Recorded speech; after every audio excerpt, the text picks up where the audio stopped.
Hello there. We are underway in celebrating our first year anniversary. And if you don't already know about it, I'm hosting a raffle and giving away more than $2,000 worth in cash and prizes. So if you or a friend have access to an Apple product, you can enter to win. For the complete details, go to sayyesToYourSoulPodcast.com. All right, here we go with another soulful episode. All right, I want you to put your seatbelt on for this interview. This will be an adult conversation, so you might want to make sure there are no little ears around listening with you. Buckle up. Here we go. Hi there. My name is Tessa Lynne Alburn. Welcome to Say Yes to Your Soul. This is where we're going to talk about how you can get past your spiritual plateaus, raise your feminine energy, and express your true self with sparkle. Hello there, ladies. I can hardly wait to have you meet this fabulous woman. Her name is Tazima Parris. First of all, it's just a super cool first name, right? And she is a sex coach and pleasure mentor for high-achieving, people-pleasing women like you who are 35 plus, who overthink, overgive, and end up overwhelmed. She creates space for women to pleasurably prioritize their needs, to go from resentful to radiant. Tazima uses communication tools and practices from more than 25 plus years of research and her experience to help women increase their confidence, clearly communicate their needs, and hold better boundaries. Welcome to Say Yes to Your Soul, Tazima. Hello. Thank you so much for having me, Tessa. I'm so excited to be here. I am thrilled for you to be here, and I know you're just going to spice things up. We were chatting earlier, and I'm really excited about some of the things we're going to talk about today. And so I want to hand it over to you to start bringing them into your world a little bit, Tazima, with your soul journey. Yeah. So number one, I love my favorite ladies on the planet are high achieving people pleasers, as I said. So it's a very specific blend of herbs and spices in the universe of women. And it is my women and the people that I support are people who really are good at getting things done. And they might be the top of their field. They're experts. They know how to do things. People can rely on them, especially in their field of expertise, especially around being there for other people. And the tragedy of that combination of high achieving people pleasers is that they themselves are last on their list. They provide high quality support for other people, but so put themselves last and end up exhausted at the end of the day or at the end of the week, or kind of tumbling into the rest that they're supposed to give themselves. And they fall asleep in front of their favorite programs or, during meditation or Absolutely exhausted. Exactly. Plumb tuckered out. And so I acknowledge these women because I know that we all do get nourishment from supporting others. And if we don't support ourselves, we're actually doing a disservice to those we're attempting to show up for. And what I've discovered for myself and what I teach in my practice is that you nurturing yourself, taking care of yourself, prioritizing pleasure in particular, specifically for women, pleasure is a feminine superpower. And you can actually achieve more and get more productive if you prioritize pleasure. I know it sounds crazy, but I've seen it time and time again. I've used this for myself, and it even increases our productivity. It's a fabulous sort of secret weapon that we can deploy. And then we get the benefit of having that experience. And so does everyone else. Because if you're taken care of, oh my goodness, you can actually show up without getting exhausted at the end. That's amazing. And it's really fun all along the way. Sure is. Okay, so let's take some baby steps here. Sure. So people are like, oh my gosh, what's exhausting. It's like a lot for me to take in. Let's come back to the superpower in a couple of minutes. I want to hear a little bit, like I know they want to hear, about how, you know, you started to recognize these things for yourself, and what were some of the problems that you were having before you broke through to your superpower. Yeah, so it's such a funny thing. And I know that because your audience and the folks that I help we're all helpers. We help a lot of people. and I just had to chuckle to myself the day when I said, oh, maybe I should do my own work on myself. Maybe it might help. I'm in this debacle. And so, much like many others, and this is only one episode of my journey, but I'll highlight really the moment that I got in touch with prioritizing pleasure. And that was probably about 3 months into the pandemic. My goodness. Yeah. So about 3 months in, it was probably May, June.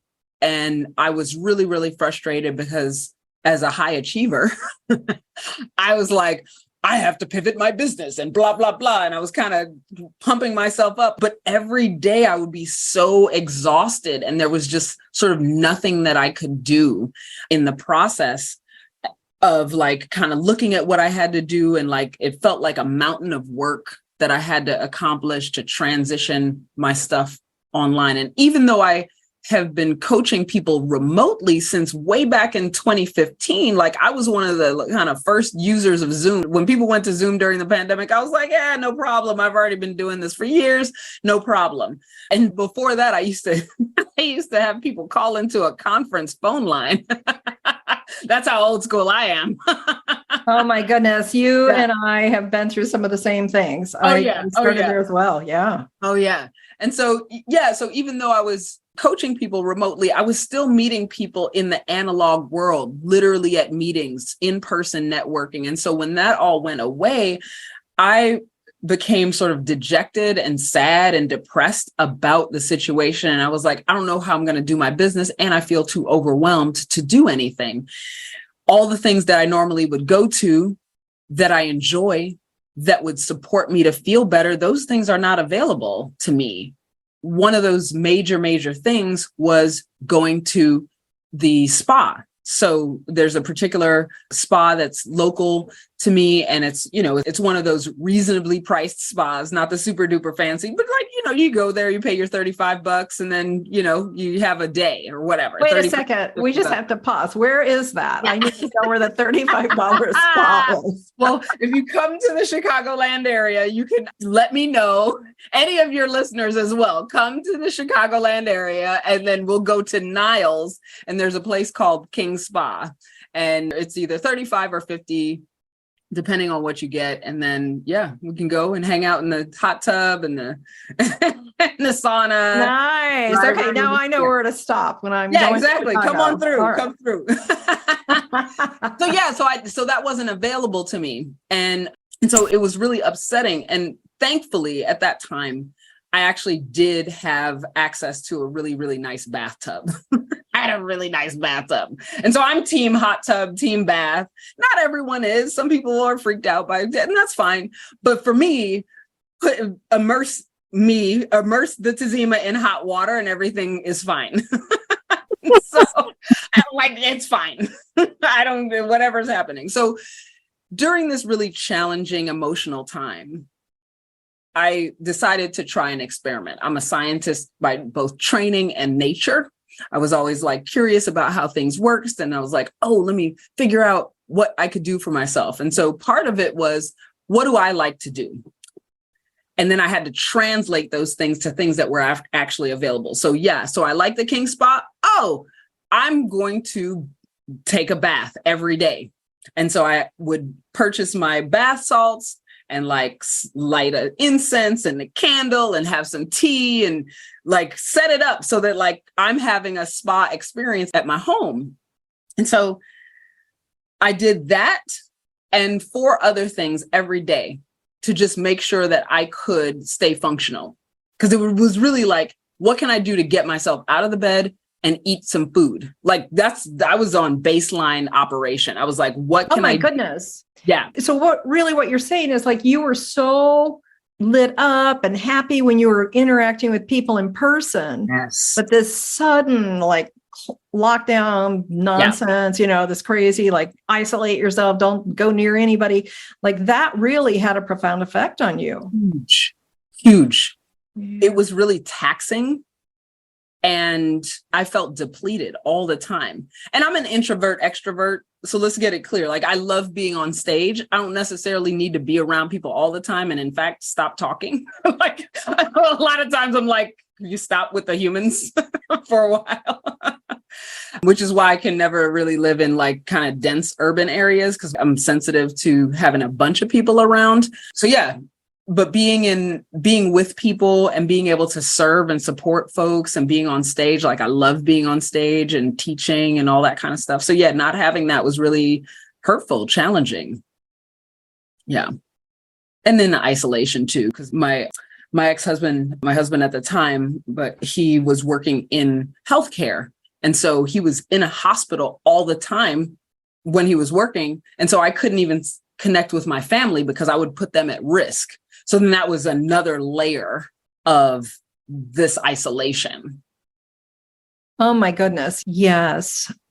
I can really understand, like for you, someone who's really enjoying that connection with people, to suddenly not be able to really connect with your family, even in the same way, your mate, your spouse. I mean, that's tremendous, right? It's a big, big change. So I'm curious, like, how did you really soothe like what was going on inside? You were using the spa, you were, creating what you could at home, but what was really happening in your inner world? Yeah. So I want to make a distinction here before I even explain like what I was doing. When I talk about pleasure or prioritizing pleasure, I used to, many years ago, another lifetime ago, I was a holistic health coach. So I was helping people with food and fitness and, your kale and your yoga and your, go for your walk outside. And I was doing all that. And I used to talk about how you can either eat for the taste buds or you can eat for the entire system. Similarly, so like if you're just eating for your taste buds, you're going to eat, especially in America, you're going to eat a bunch of crap that like tastes sweet or may have, a bunch of toxins in it or things that your body can't really process, especially for standard American diet. And so when I talk about pleasure, it's a similar concept. So I talk about like surface level pleasure versus deep, nourishing pleasure, genuine, nourishing pleasure. And so when I say I'm team bath or I'm team hot tub, that really means like I really love being in the hot water. I like being hot. Like my system activates when it's 80 degrees. I'm a tropical flower. Like I'm from the tropics, literally. I was born in the tropics.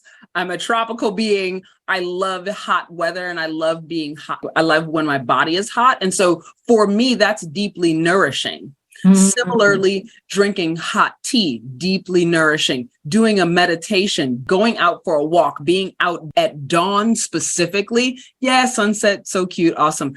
But that dawn time moment, the cresting of the sun over the horizon and the newness of the day and the quiet of dawn, those things deeply nourish me. Being able to look at the sky at any time of day, those are things that are on what I call my pleasure menu. So anything on my pleasure menu, I can go to and say, I know this is going to be a pick me up. I know it's going to nourish me deeply. And it's my thing. It's the thing I like to do, not what someone else likes to do, not what someone recommended that I do. So self-care, that's like kind of cut and paste self-care stuff, get the mani-pedi. Like maybe that's not your thing. My sister doesn't like massages, for example. So for her, a massage is not going to be deeply nourishing. My mom doesn't like baths, not going to be, but for me, those things every day, all day. I love this. So you already knew what the things were that were going to deeply nourish you. I'm curious, like once you remembered you wanted to do all that, right? Because the normal stuff wasn't available. How did it start to positively impact your business and your relationships with your family? Yeah. So when I started doing this, what I call is my pleasure practice, or my pleasure practices. When I started doing this and I started making sure, like, do you have, and I literally time the things, like I'm logging that, okay, I'm starting my prep for the day. So I call my prep for the day goddess prep. So when I'm getting ready to take a shower, I'm literally putting on my timer, like I'm doing goddess prep now. And then when I'm done, like clearing and adorning the goddess, then that time is over. And then I move into the rest of my day. And so part of what was getting nourished for me was who I actually am in the world. Like those things, because I like those things, I'm affirming who I am in the world. And because the things are nourishing to me, I'm actually self-regulating. So for my psychology nerds out there, those who understand this kind of stuff, I'm regulating my system by doing things that I appreciate. I'm validating myself by honoring my idea and then doing it. So when I do, and when I get an inspiration, oh, let me go for a walk. I don't have time. Oh, just walk to the water. You know, you love it. Every time you go over there, Lake Michigan is 5 blocks from my apartment. And I chose this apartment specifically so that it would be 5 blocks away. And so that, I chose the 6th floor so that I can see the sky in a neighborhood full of 3-story vintage walk-ups. And so when I do those things and I get that idea and then I validate myself and my idea by actually doing that idea, I'll go there, breathe a little bit, listen to the waves, and then come back. And then I get to show up more fully as myself because I've already validated myself. And we don't do this when we deprioritize those things or we put them at the end of the day after we're already exhausted and spent. We don't even have the energy to show up for the thing that's going to nourish us. Or what I call our pleasure cup is already so empty that the little sprinkles that you can put back in it with your exhausted effort, they don't even really register significantly. So you're already spent and there's nothing to pour out the next day. I love this. I was just thinking about this yesterday. Actually, I was working on something and writing some things for something that I'm creating. And this is exactly what I was thinking about. Like most women are so deprioritizing themselves that by the end of the day, I sort of think of it like they're just at the point of triage. They're just like, oh, I'll take that bath now, but really it's not filling them up at that point. It's just keeping them from like crashing and burning. Exactly. And I want to acknowledge that when I first started this, I was at the crash and burn location. But doing these practices daily and committing to it actually started to slowly fill up what I call the pleasure cup. And so that pleasure cup is now kind of, most of the time it's at least at 70% for me. Every now and then I do get to the brimming space. And, the last couple of months were, I've had my challenges, but it's my new standard is I've got to be at least 70, 80% to be functional. Whereas a lot of women are functional on dregs. And that's sure you can do it, but it's really tiring. Well, yes. And, from a soul perspective, if I'm going to bring in a little of the sort of the shamanic perspective here, when you're down there in the dregs, you cannot retain all the essences of your soul. Your soul's like, there's something really wrong, right? And it will literally like fragment or splinter, if you will. Yeah. So into like another dimension so it can stay safe. But then women wind up feeling not like themselves. They don't feel whole. They're like, something's missing, but I'm so vacant now. I don't know what it is. Or they become depressed and then they start to self-medicate and they get on these other cycles that are not healthy. Yeah. So I love what you're talking about here today. And I want to highlight for everyone, like this, Tazima is a pro at the physical environment, right? And embodiment. And so a lot of what you're hearing is the physical side of things. And I don't want you to overlook that, ladies. I want you to have whatever that percent is that you need in your daily environment, because you are not a robot. Thank goodness you are not AI. You are a human, and you do have touch, you have physical, you have temperature needs, you have movement needs, right? So feel free. Go ahead, Tazima. Go ahead and let them have it. Yeah. So I'm just as woo-woo as they come. I just don't talk in a soft voice. Even when I taught yoga, I was just really like, all right, put your body in this shape. I don't really care what it's called. You don't have to know what it's called. But if you put your body in this shape and you breathe, it's going to benefit you. And so I start this kind of idea. I want to lay out this idea before I even get into kind of the importance of our physicality, is that being a physically embodied entity in a three-dimensional plane with free will is literally the hottest game in the universe. Okay. There are probably other free will planets out there somewhere, like cool, awesome, but like we live on this one.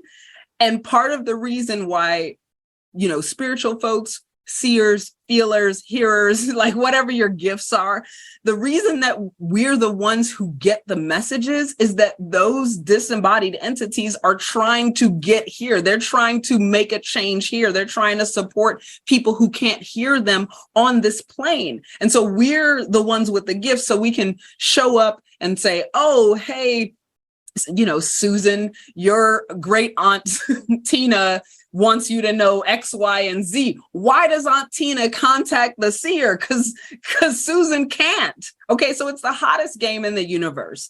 This vessel is going to expire. Our time here is limited.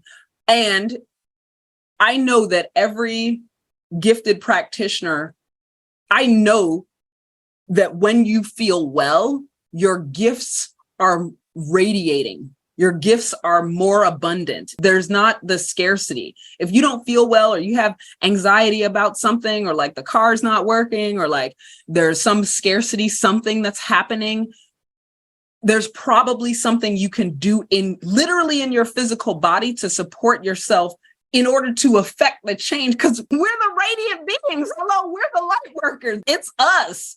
So use the physical body as the tuning fork to resonate the abundance and the yum that you want to experience in your life. Don't shun the physical body. The physical body is awesome. And when I talk about pleasure, I am talking about I haven't even talked really about sexy pleasure or sexual or sensuality. That's another whole level. And when I talk about the pleasure cup being filled by things that you can do, guess what?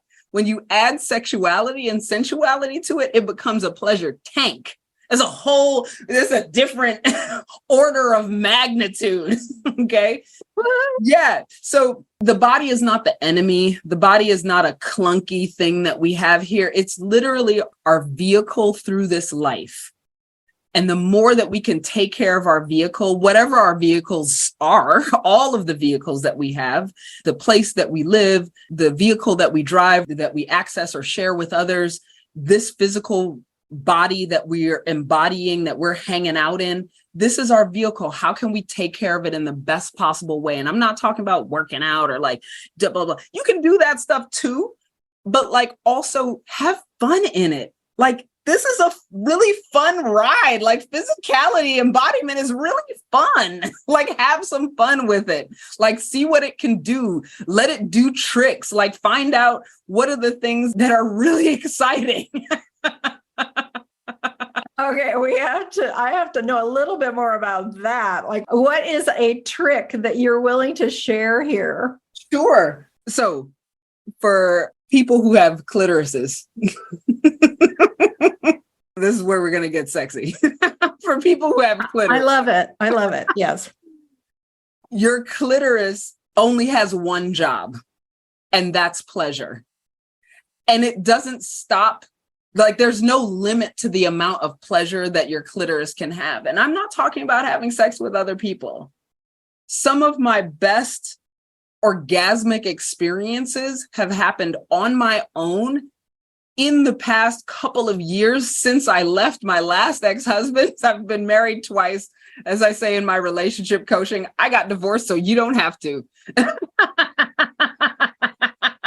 I know what that's like. So if you want to save your relationship, talk to me. We'll work it out as long as both people want to be in it. But anyway, so it's only been in recent years. And by the way, I've been studying sexuality for over 25 years. And the clitoris, my sort of education, my beginning education on the clitoris started in 2011. And so like from 2011 to 2021, that 10-year span, I had a certain amount of information. And then like 2021 through now, I mean, my goodness, the levels of experience that I've been able to access because I didn't stop. So for those listeners who are like, oh yeah, I have orgasms, you know, I masturbate, or I've had a good time with my partner. If your partner has a penis, your partner has to stop when they climax.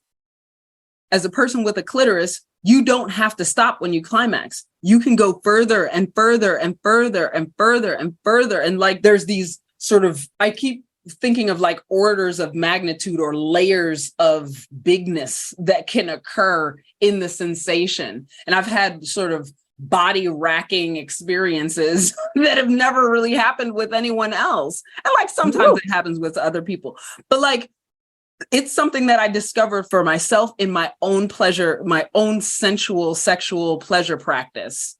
And with that, and sure, I'm a sexuality professional. So like part of my work is in my, part of what I'm doing is in my job. And like, I'm doing research. Best job ever. Yeah. And so, yeah, I'm doing this research to let women know that sex doesn't have to be a chore, or it doesn't have to be a tool to get yourself to sleep. It can absolutely be a deeply nourishing, pleasurable thing. And one assignment that I like to give to my clients is for them to have an orgasm before breakfast. Well, that sounds like a pretty good one. I'm going to add that to my list. It's a pretty cool trick.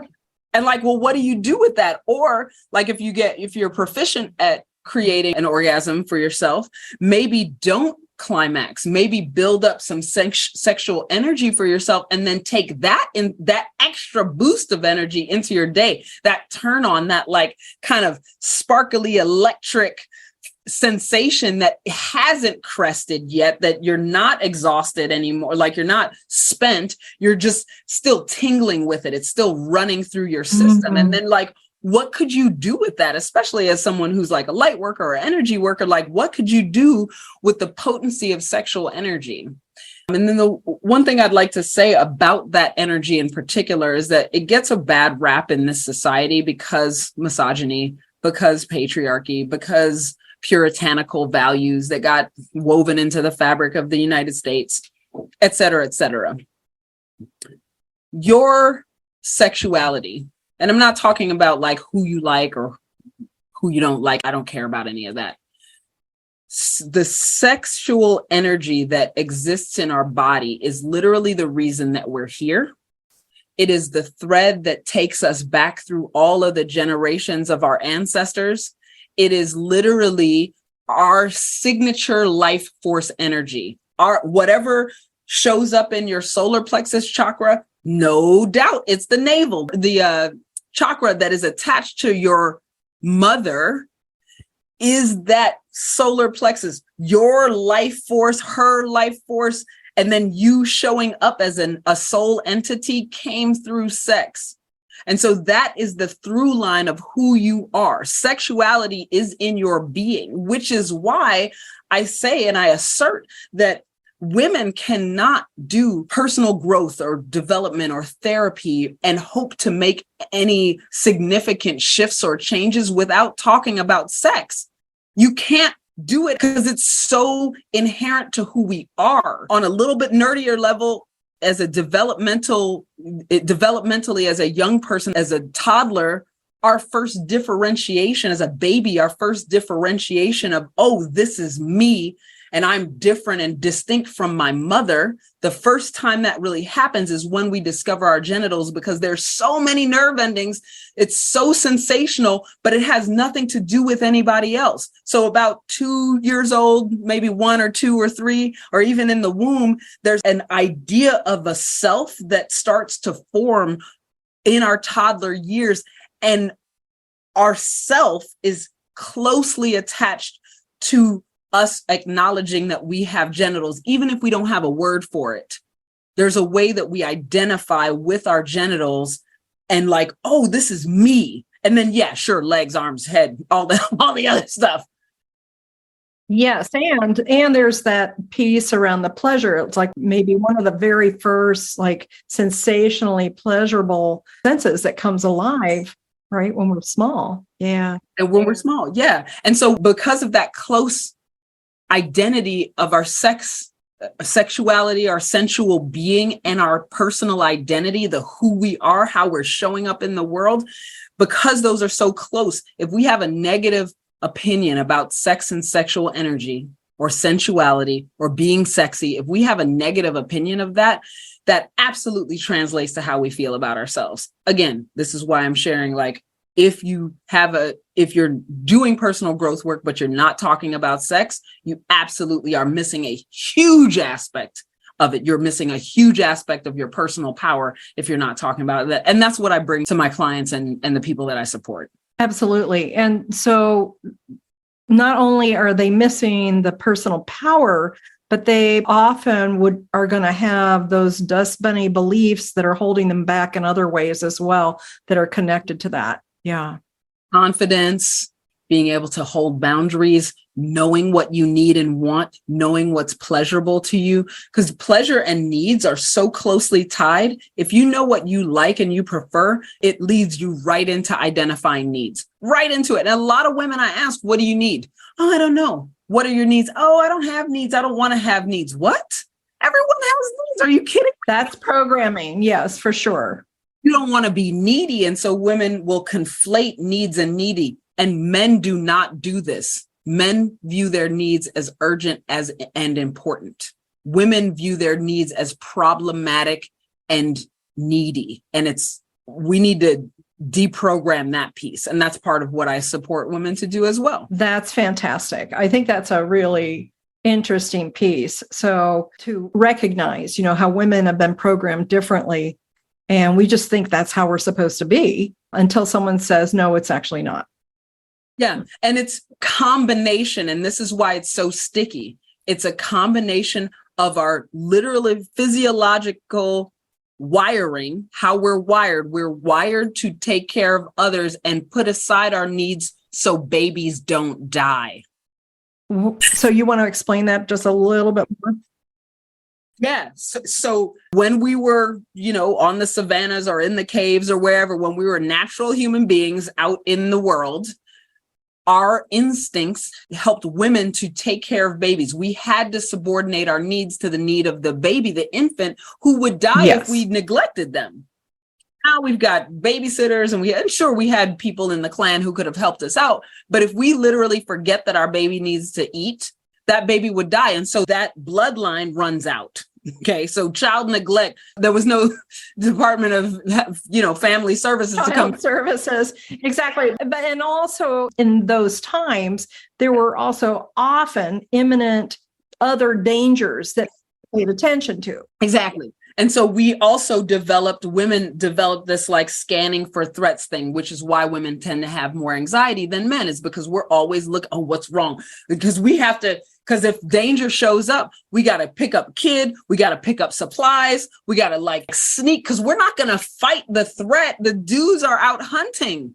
So we got to gather and slip away. Yes. Quickly, quietly. Yeah, quickly and stealthily. And so these are talents and skills that we have, and the society exploits those tendencies in us and puts us in these roles, kind of these genderized roles of you're now expected to take care of everything on the home front. And by the way, high achieving people pleaser women will then apply that to every area of their life. And again, repeating that whole system of I'm last. Yes, because that's the validation that they're getting in our society. And so, all right, so we got to take a breath here because we're coming to the close. Wow, so much. And I know there are more topics that we had also. So I may just have to have you back.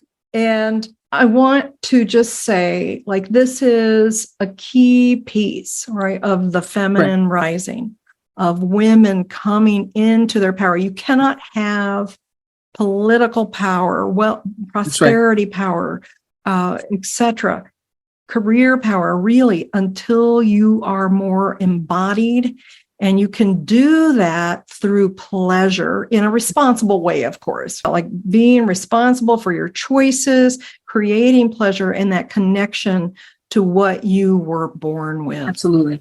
My high achieving people pleasers will know. They will know what those pleasures are. They're not irresponsible people. Exactly. They're still going to show up. They're going to show up in the best possible way. It's a delightful thing to watch, and which is why I do my work. Oh, I love it. I bet you get to see some amazing transformations. Brings a tear to my eye. All right. My listeners would love to have a tip or a piece of guidance before we go. So one thing that I share often is that pleasure is the antidote to resentment. If you're feeling upset about something, complaining about it doesn't really help that much. But go ahead and nourish yourself with something that's actually deeply personally validating and pleasurable to you. Just do an experiment. Don't take my word for it. I know I've been talking for some time with you, Tessa, about this subject. But like, again, don't take my word for it. Be an experimenter in your world. I have a resource inside of my Sex Ed Refresh starter pack called the Pleasure Cup. And it gives you a guide of like how to choose really nourishing things for yourself and how to prioritize doing 5 things. And I give a bonus, a little bonus assignment to do those 5 things before noon each day and see what happens. Again, don't take my word for it. Try it for yourself. See what happens. And then inside of that free offer, I also invite people to come talk to me. Come set up some time if you have questions, if you run into issues or problems. But yeah, prioritizing pleasure. Pleasure is a feminine superpower.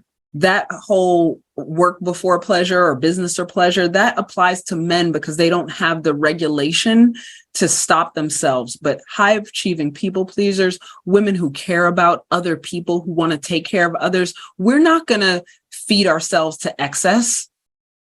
Not if we're being conscious about it. If we're in pain, yes, we may do that kind of thing. But if you really take the time to find out, what do I really like? What would deeply nourish me? And then you do that thing, just try it out. Like I said, don't take my word for it. Be your own, experimenter, put the white coat on, find out what happens. And then if you have questions, let me know. I'm happy to support the journey. Fantastic. And so you're going to get a link in the show notes to Tazima's Pleasure Cup and other nourishing things so you can experiment for yourself and see what actually works for you and your body and your emotional being. And there are other ways to also connect with Tazima. You're on Instagram, right? Yep. Tazima Parris, PARRISTAZIMA. And yeah, Tazima Parris, if you just put that in, like, there aren't any other people on there. There are no other Tazimas. It's very special, just like you have been listening to this special woman today. And you also have a website called infiniterelating.com. And so we will go ahead and put those in the show notes in case you can't remember that or you're distracted right now because you're so excited about learning about your pleasure levels. All right, Tazima, I'm just so glad you were here. Your vibrancy is amazing. I mean, you're such an embodied person and you're just always full of joy. It's been wonderful getting to know you even more today. And I just want to thank you for being here with us. It's been a pleasure and an honor, Tessa. Thank you so much.